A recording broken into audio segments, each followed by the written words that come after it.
My 32-year-old 32 female brother 35 is irresponsible. He has multiple children with different women and does not support them financially. He's also my mum's favourite. She sees no fault in his actions and believes he is misunderstood. My parents are retired and have a fixed income. I am financially stable and support them by giving them $500 a month for groceries and bills. Occasionally, I provide additional money for unexpected expenses without any questions. Recently, my mum asked me for $2,000 and I sent it to her. Strangely, I encountered my brother at a family wedding. I had been informed that he could not afford to attend since it was a destination wedding. This surprised me. As a funny story, my brother actually missed the wedding because he got involved with someone he met during an excursion and went to their resort instead. This upset our cousin, and my aunt had to make special arrangements for him to join the trip since he received the money at the last minute. She believed my mum shouldn't have given him the money if he had no intention of showing up. However, she stopped complaining when she saw my reaction. I enjoyed the wedding and had a great time. Upon returning home, I visited my parents and asked my mum why she needed the $2,000. She lied and said it was for the house but couldn't provide any specific details. I informed her about what my aunt had said and told both my parents that I wanted receipts for any money I gave them in the future. I'm more than willing to help them, but I refuse to work hard only for my money to be given to my irresponsible brother. My mum started crying, and my dad told me they weren't children and did not have to answer to me. I agreed and left. For 2 months I did not speak to my parents. Yesterday my aunt called me and said that my parents were considering going to the food bank because they had no money. I mentioned that I had given them $2,000 a few months ago, which was more than enough for my family of three's food expenses during that time. My aunt then revealed that they had indeed given my money to my brother. I suggested that he should repay them. She called me a witch. Am I the jerk, Aita? Now for a few comments before the update. Comment 1. Honestly, what a painful situation. It's emotional extremist actions almost. Why, if your aunt getting in the middle of this when she can give them money? No, they're not children, but if they're going to be the recipient of goodwill money, they definitely owe you some accountability. And they're going to a good bank, but giving $2K in gifted funds to your bro for a vacation? If you feel these heartstrings pulling you to feel guilt-ridden, buy them groceries. But that still may not help because then it'll free up some of their money to give to bro. Have you ever thought to confront your bro about the fact that his loserdom is causing his parents to be at a good bank? Would he even care? Not the idiot. And I'm sorry you're experiencing this. Comment 2, not the idiot. Money is fungible. Even if the money you give them isn't directly spent on your brother, it still subsidizes him.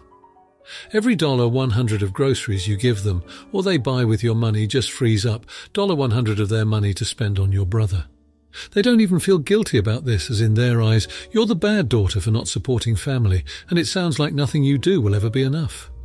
If anything, your involvement helps them ignore your brother's failings as you pay for the consequences.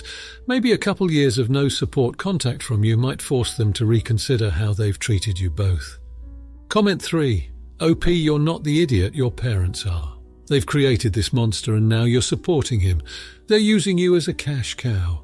Yes, it's true they don't answer to you, but if you're footing the bill, then they damn well better tell you where the money is going. And your aunt calling you a bee is funny. If she cares so much about your parents, she should be footing the bill. Which I highly doubt. BC people are always one to talk, but never to sign the check. Stand your ground and let them suffer a little so they understand. They won't die over eating some food from the food bank for once. Now for the update. So, after a year of silence and some much-needed therapy, I decided it was time to have a sit-down with my parents. After seeing them struggle, I decided to help out again, but on my terms. I had a lawyer friend draft up a financial agreement where I'd help them with their bills, but only directly to the companies they owed money to, bypassing the risk of my brother getting any of it. After lots of tears, sighs and silence, they agreed. It wasn't an ideal situation for anyone, but it seemed to be the best solution we had. As of now, I've been able to directly pay their bills for about 5 months, and while things have been far from perfect, they've been better. And now for my brother. After many attempts to reach out, I finally got through to him. We had a long, heartfelt talk where he confessed his guilt and acknowledged his mistakes. He seemed sincere and genuinely remorseful, and while I was skeptical, I decided to give him the benefit of the doubt. He's now in a rehab program to deal with his substance abuse issues and has started working part-time at a local store, paying bits off his debts and contributing to his children's needs. He's also attending parenting classes, and we're all hoping it's the start of a real change for him. It's early days, but I'm cautiously optimistic. As for me, I've been working on forgiving my parents and keeping my expectations realistic. I've also started volunteering at the food bank my parents had considered going to, as a way to give back and help others who may be in a similar situation. It's been a long road, and it's far from over, but I'm hopeful we can keep moving in a positive direction. I'm also learning that sometimes tough love is the most loving thing you can do, even if it's painful and complicated. Thanks for listening, Reddit. Now for the comments. Comment 1. Not the idiot. I applaud your effort to reach out and help your parents financially, despite the past issues that you've had with them. It's evident that you've set up boundaries and safeguards to protect your interests, which is very wise. The fact that you're bypassing your brother in the financial chain shows that you're not ready to fully trust him yet, which is completely understandable considering the history. Also, you're taking steps towards forgiveness, and that's commendable. Not everyone can be big enough to do that. Volunteering at a food bank also shows your compassion towards others in similar situations, which is a very noble gesture. It seems like you're on a path of healing, growth and understanding, which is quite inspiring. Keep going. Comment 2. Not the idiot, but be mindful of the fact that while your brother's remorse and steps towards recovery are positive signs, true change takes time and consistent effort. It's great that you're cautiously optimistic, but remember to protect your own emotional and mental well-being first. Healing is not a linear process, and there will likely be bumps in the road. Be patient with your own progress and emotions, and don't feel pressured to forgive or forget before you're ready. Comment 3. Not the idiot, and your solution to help your parents out financially is smart and empathetic. However, involving money in family relationships can be tricky, and it's important to ensure that this arrangement doesn't become a source of resentment or tension in the future. It's great that you've drawn up a legal agreement, but also maintain open communication about expectations and boundaries. On another note, I admire your resilience and your commitment to helping others through your volunteer work. It's a testament to your strength and character. Keep focusing on your own healing and growth, and remember that it's okay to prioritize your own needs and well-being. Now, for the next story. 2 years ago, my husband and I were doing some renovations to our house. I didn't want my wedding dress to get damaged or lost in the process, which, considering we did lose a few things during the renovation, I was right to be concerned. My friend offered to keep it in her closet until the renovations were done. After we finished the renovations, I asked my friend for the dress back. She kept saying she'd get back to me. I kept asking and she'd make up excuses. I found it weird. Now my sister is getting married and she wanted to wear the dress. This was our mother's dress, and we always agreed we'd each wear it. I told my friend I need it back. She claimed she couldn't find it. I was perplexed because how does it just get up and walk away? She apologized and offered to pay me the cost of the dress, which I turned down because it wasn't about money. The dress was sentimental, and I felt terrible my sister couldn't wear it. My friend and her husband went away. I was there to water their plants and feed their dogs. I decided to go look myself. The closet was very cluttered. I eventually found the dress. I can totally believe that she missed where it was and she wasn't being malicious in the slightest. The box was tucked behind a few larger ones containing seasonal clothes. I texted her saying, "I found the dress." Instead of being happy for me, she asked why I rummaged through her closet. I said I just wanted to double check. She told me I had no right to go through her things. I said that because of her clutter, my sister almost didn't get to wear a dress she always dreamed of. My friend told me that I could have asked her to look again, but I pointed out it took 2 years for her to even look in the first place. Am I the idiot? Now for a few comments before the update. Comment 1. I can totally believe that she missed where it was, and she wasn't being malicious in the slightest. The box was tucked behind a few larger ones containing seasonal clothes. I texted her saying, "I found the dress." Instead of being happy for me, she asked why I rummaged through her closet. Lol, so interesting that she knew exactly where you rummaged to find this lost dress. OP, I mean this in the nicest way, but you're being naive. She was trying to keep your dress. Simple as that. If all you had to do was go through that closet in her house, it wasn't lost or misplaced. It was exactly where she put it, and she knew that. Not the idiot, but this person isn't your friend. Which, considering we did lose a few things during the renovation, I was right to be concerned. Was your friend over during the renovations? You might need a second chance to rummage at her home before the return. Comment 2. Not the idiot. If I was in your friend's situation and I genuinely couldn't find the dress, then I would frankly have invited you to look around for it while you were in the house doing me a favour. But I also am the type of person who would just assume that someone I trust enough to water my plants and feed my dog is also someone I trust in my space. Snooping is a fairly natural instinct, and you had a specific reason for it. Even if she's legit about not liking that you went through her stuff, she went on the defensive immediately instead of being relieved that you managed to find the dress. That just seems suspicious to me. I would say meeting up with your friend to explain and hear what she has to say might be worthwhile, but I wouldn't be surprised if this is the end of the friendship either. Comment 3. Not the idiot to people saying you shouldn't have snooped. She accepted to watching something that means a lot to you, and obviously did not try to find it in the slightest when you kept asking her. Even offered to pay instead of actually looking. That sounds suspicious AF. You did nothing wrong, OP. She had your property and refused to give it back. That is way worse than you looking through her things for it. She is TA. Now for the update. Brace yourselves, folks, because what seemed like a simple case of misplaced wedding dress escalated into a full-blown matrimonial melodrama. Last weekend, my sister was finally able to wear the dress for her wedding. Glowing reviews all round, by the way. Midway through the reception, however, an uninvited guest turned up. The friend who had lost my dress. Apparently, she'd seen the photos on social media, recognised the dress, and decided to crash the party. She stormed in, irate and red-faced, and started making a scene, accusing me in front of everyone of having stolen my own dress back.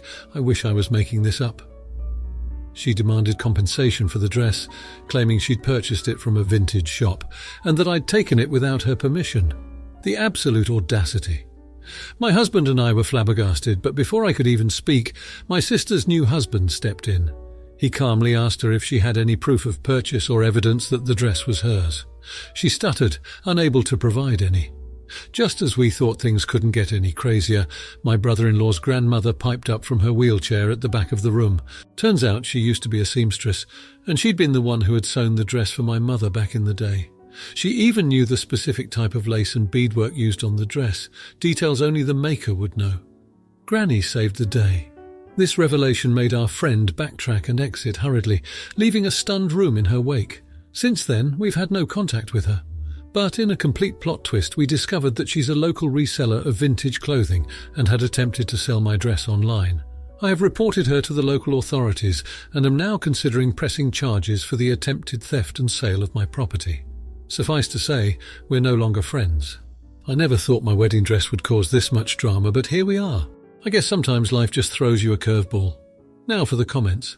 Comment 1. Not the idiot. The protagonist had every right to report the friend to the authorities. It's clear that the friend tried to exploit the situation for her own gain, without considering the emotional impact this would have on the protagonist and her family. The grandmother's reveal only solidified the fact that the dress held sentimental value. The friend's actions were not only deceitful, but also disrespectful. She took advantage of the trust placed in her by attempting to sell a dress that wasn't hers to begin with, and then had the audacity to show up at the wedding and cause a scene. The protagonist's decision to press charges is entirely justified based on the friend's actions. Comment 2. Not the idiot. The friend's behaviour was out of line, not just because she tried to sell something that wasn't hers, but also because she accused the protagonist of theft. Accusations like these can cause serious harm to someone's reputation, and the friend was clearly in the wrong for making such a baseless claim. Moreover, she showed a complete lack of respect for the protagonist's family traditions by trying to sell a dress that was hand-sewn by the groom's grandmother. It is clear that the friend was more interested in profiting off the dress than preserving a cherished family heirloom. Comment 3. Not the idiot. The friend crossed multiple boundaries here. From losing the dress, to showing up uninvited to the wedding, to falsely accusing the protagonist of theft, her actions were clearly irresponsible and disrespectful. It's a tough situation. But the protagonist was left with no other option but to report her friend to the authorities. She was only protecting her family's heritage and their rights. The protagonist is definitely not at fault here. Her friend's actions have shown that she cannot be trusted, and it's sad but necessary that their friendship had to end this way. Now, for the next story. I married my husband last weekend after about a year of planning. The ceremony went off perfectly, even with kids in the church. The formal photos weren't delayed, no one got drunk and wrecked anything. No one insisted on bringing their emotional support goat. The only hitch was that my in-laws invited about 10 extra people without telling us. Not relatives or anything. Just friends of theirs we did not invite since we don't know them. I did not notice them at the ceremony, and it wasn't until the reception that there were issues. There was no seating for them. Our best man and groomsman found a folding table and chairs for them to sit at. There was food. We went with a buffet, but since we sent the tables to eat by number and they didn't have a number, they were sent last after everything had been picked over. My in-laws were embarrassed that their friends were being treated that way. I very politely asked them what they expected when they invited people without telling the people planning and paying for the wedding. They said we needed to go apologize for their treatment. I said I would, but I would also explain that they had not actually been invited. If they wanted their guests told anything else, then they had to go explain. They are upset with me. My husband has my back 100%. I think I could have been more gracious, but I also think it should not have fallen on us to deal with it. Now for a few comments before the update. Comment 1. If anything, I would apologize to the friends for their not having a table to sit at initially and having to go last to the buffet. But that is because neither you or spouse were aware that they had been invited by in-laws and you hadn't anticipated any additional guests. This way, you get to control the narrative instead of ILs throwing you under the bus and making you look bad instead of admitting their faux pas. They probably sent gifts/cards, so you apologizing for in-laws' bad behavior makes in-laws guilty of humiliating both their uninvited guests and the happy couple. Comment 2. Not the idiot. I don't see how you could have been more gracious. Letting them know that you had no idea they were coming would have explained why they were at a hastily placed table and last to the buffet. This is all on your in-laws, and now you need to be watching for future similar behavior and nip it in the bud. Hoping not to see Aita for disbanding in-laws' surprise baby welcoming party at our home that I was expected to host when we arrived with newborn from the hospital. Comment 3. Your in-laws are of course entirely out of line and are the jerks here. But the people they invited are also jerks for even showing up. They did not receive an actual invite. Is this their first day on earth? Do they not know how weddings work? They didn't think it was odd that their invitation was a verbal one from the groom's parents and not a physical paper one sent in the mail by the couple. Not the idiot now for the update. So the last couple of weeks have been a whirlwind to say the least. 2 days after the reception debacle, my husband and I decided to take a mini honeymoon to decompress. We had initially planned to postpone it due to work commitments, but after the in-law madness we needed a breather. Just as we were about to leave, we received a text from my sister-in-law. Apparently the in-laws had a family meeting without us, mind you, and decided we should host another reception to rectify the unfortunate misunderstanding. You could have heard my jaw hit the floor from Mars, I swear. I was livid, but my husband, the saint that he is, calmly replied saying we'd discuss it upon our return. We took off, had a lovely time, and almost managed to forget about the drama. Almost. Flash forward to our return, we walk into our apartment to find, wait for it, a second reception fully planned and being set up in our living room by a party planner. The in-laws had somehow convinced our building manager to let her in. I was ready to blow a gasket, but the shock of it all left me speechless. As we're standing there in utter disbelief, the in-laws walk in, all smiles and completely unapologetic, followed by the uninvited guests from the wedding. Turns out they had been informed of the surprise second reception and were just as shocked as we were. My husband finally snapped. He confronted his parents about their total disrespect for our boundaries and decision-making. The verbal showdown was legendary. Even the party planner stopped working to watch. The in-laws, taken aback by my husband's sudden assertiveness, finally backed down and called off the second reception. They even had to explain the whole situation to the uninvited guests who, thankfully, were very understanding and left without much fuss. So in the end, our apartment was returned back to normal. The in-laws have been put in their place and we have inadvertently set some hard boundaries. No apologies were made by us at least, but I think it's safe to say that our in-laws may think twice before pulling a stunt like this again. Oh, and the party planner. She got a decent tip from the in-laws and a good story to tell at dinner parties. So I guess all's well that ends well. Now for the comments. Comment 1. Not the idiot. Your in-laws clearly overstepped their boundaries. A honeymoon is a sacred time for newlyweds, a time for you to relax and enjoy each other's company, especially after a stressful wedding reception. The fact that they decided to plan a second reception without your knowledge is a clear violation of your privacy and personal space. Although they may have had good intentions, they should have consulted you first. It's your marriage, your reception, your home. They don't have the right to make such decisions on your behalf. It's good that you confronted them and set boundaries. It's a step in asserting your rights as a couple. They need to respect that and understand that they can't just do as they please. Comment 2, not the idiot. While it can be argued that your in-laws were only trying to make up for the disastrous first wedding reception, the fact remains that they did it without your consent. This is about more than just a reception, it's about respect and communication. They should have communicated their plans with you instead of taking matters into their own hands. It's not about the party planner or the tip, it's about the principle. Your home is your sanctuary and they violated that. It's important to remember that while you are a part of their family now, you also have your own family unit that needs to be respected. Comment 3. Not the idiot. The fact that no apologies were made is concerning. They seem to have acknowledged their mistake by backing down and cancelling the reception. But an apology is a verbal affirmation that they understand their mistake and are remorseful. By not apologizing, they're indirectly saying that they don't see their actions as wrong. This could potentially lead to more boundary violations in the future. It's great that you set boundaries, but it's important to enforce them as well. If they continue to disrespect your boundaries, it might be time for a serious discussion about their role in your lives. If you like this video, you'll probably like these too. Also, while you're here, please consider subscribing. It's your support that keeps this channel alive and allows me to make better and longer videos. Have a great day.